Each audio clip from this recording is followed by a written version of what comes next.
नमस्कार दर्शक बंधु मु विवेक आपण मानक स्वागत करुच्ची मो यूट्यूब चैनल समीक्षा विवेक जो आपण मानक पई मु भेटी दउची किछि ना किछि नुआ नुआ शिक्षणीय तथ्य शिक्षणीय कहानी आ मो उद्देश्य होची आपण मानक पाखरे किछि ना किछि शिक्षणीय तथ्य को नै उपस्थापन करिबा जहा द्वारा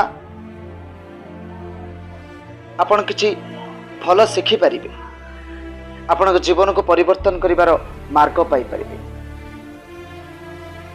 मो उद्देश्य जदि मोर छोट कथा द्वारा जड़े मनीष निजक परिवर्तन करि पारला ताठो बड़ जिंस बोधे मो पाई किछि नै। तेणु आपण को मो कहि रखुछि जदि आपण मो यूट्यूब चैनल को प्रथम थर पाई आछंती ताले पाखरे थिबा बेल आइकन को दबाइया को भूलंतुनी एवं लाइक शेयर सब्सक्राइब कमेंट करने को भूलु। वर्तमान बंधु मुझे सबुदिन भली आज भी गोटे छोट कहानीटे कहि दयाकोरी से कहानीटी को प्रथम रु शेष पर्यंत देखा जमार भी भूल कारण से कहानी की शुणिला आपण निजक परिवर्तन कर मार्ग पाइपर निजक चिन्हबार मार्ग से आपन को मिल पार एवं निज उपर अटल विश्वास रखिबार मंत्र से पाइपर। कहानी हूँ गोटे माँ आ गोटे पुअर कथा। पुअटी नीतिदिन स्कूल जाए गोटे जंगलिया अंचल को पार हो प्रत्येक दिन से जंगल अंचल को से पारी होकर जावाक पड़ता है एवं से जंगल अंचल पारी हो गला बेले ताको बहुत जोर डर मारुता। दिने से स्कूल फेरी माँ को कहला जे माँ मु स्कूल जीविनी मत से जंगली अंचल पार हो गला बेलू मत बहुत जोर डर मारुच तेणु मुझे आज स्कूल जीवी। माँ पिला को कहले जे रे पुओ तुम्हें जो रास्ता दे जो जंगली अंचल दे विद्यालय को जाऊच सही जंगली अंचल रे तुम भाई गोविंद अच्छे जेतेबेले तुमको डर लगुच जेतेबेले तुमको भय लगुच सेतेबेले तुम तुम भाई गोविंद को डाकी पार आउ तुम भाई गोविंद तुम पछे पछे जी जहाँफल कि तुमको किसी भी डर लगे। पिलाटी माँ कथा को शुणी प्रतिदिन स्कूल जाए ठीक से दिन स्कूल गला आ स्कूल गला बेलू से जंगली अंचल पिलाटी को सबुदिन भली डर से दिन डर लगे।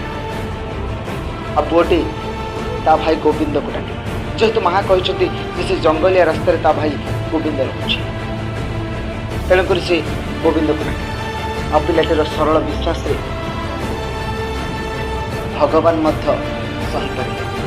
शेष गोविंदर रूप नहीं भगवान पिलाटी को साहाय्य करने चली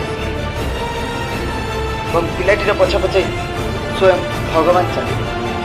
पिलाटी जानी जे मो पछरे ईश्वर आसुच्च से हूँ गोविंद भाई आमती नीतिदिन भगवान ही ता पछरे जाते जंगलिया रास्ता किछि दिन गला परे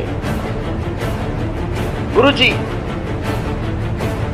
आश्रम रे यज्ञ करिवार थिला तेणुक यज्ञ करने सब पिला को किछि ना किछि जिनस आनिबा पई कहा जायतिला। ठीक सेमिति ए जो पिलाटी को कहा जायतिला किछि घिओ आनिबा पई एवं से घिओ आनिबा पई गोविंद भाई को पिलाटी कहितिला जे मो पई घिओ जोगाड़ कर दो। गोविंद भाई घिओ जोगाड़ करी पिलाटी को दिले एवं पिलाटी जाइकी गुरुजी को देला यज्ञ रे होम करबा पई। जेतेबेले पिलाटी घिओ देइची यज्ञर होम काठ उपर जेतेबेले घिओ को ढला जाइची से घिओ से पात्र शेष हलानी। गुरुजी आश्चर्य हो गले जे एमिति तो हवा कथा नहीं यह किपरि संभव। गुरुजी सेठू पिलाटी को पचारे जे तुम कौटे घिओ आनिच पिलाटी कहले ये घिओ मो गोविंद भाई देइची। गुरुजी कहले ताहले दयाकोरी से गोविंद भाई के मते टिके देखै दियो। सेठू पिलाटी गुरुजी को थोड़ी गोविंद भाई को देखैला जेतेबेले गोविंद भाई को देखैला गुरुजी स्वयं भगवान को देखे एवं गुरुजी आश्चर्य हो गले जे पिलाटी भगवान सहित पिलाटार संपर्क किभଳି सृष्टि तापरे भगवान गुरुजी को कहले सब कहानी मोर कहिबार कथा बंधु जो अटल विश्वास अच्छी सेठी भगवान भी चली आसती जो अटल विश्वास अच्छी सेठी पत्थर मूर्तिटे भी देवता पलटि जाए। आज अटल विश्वास थिला बोली से पिलाटी ता गोविंद भाई प्रति बदले भगवान को पाईगला। अटल विश्वास थिला बोली से किछि न भाबी ता मन भितर गोटे विश्वास थिला जे मो से जंगलिया रास्ता मो गोविंद भाई अछि एवं से विश्वास रे से प्रतिदिन से बाटर स्कूल जाए।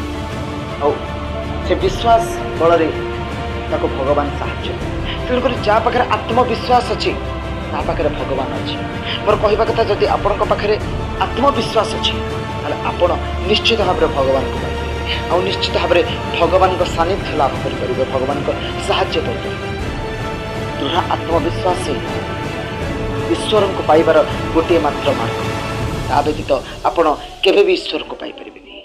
बंधुगण मोर गोटे मात्र अनुचिंता आज भिडियो रहिबो जे आपण निज उपर प्रथमे प्रचुर आत्मविश्वास जागृत करतु, निज उपर विश्वास रखतु एवं निजे करुवा काम उपर विश्वास रखतु। निश्चित भाव में आपण जीवन में बहुत आगे जीवे एवं भगवान आशीर्वाद सदा सर्वदा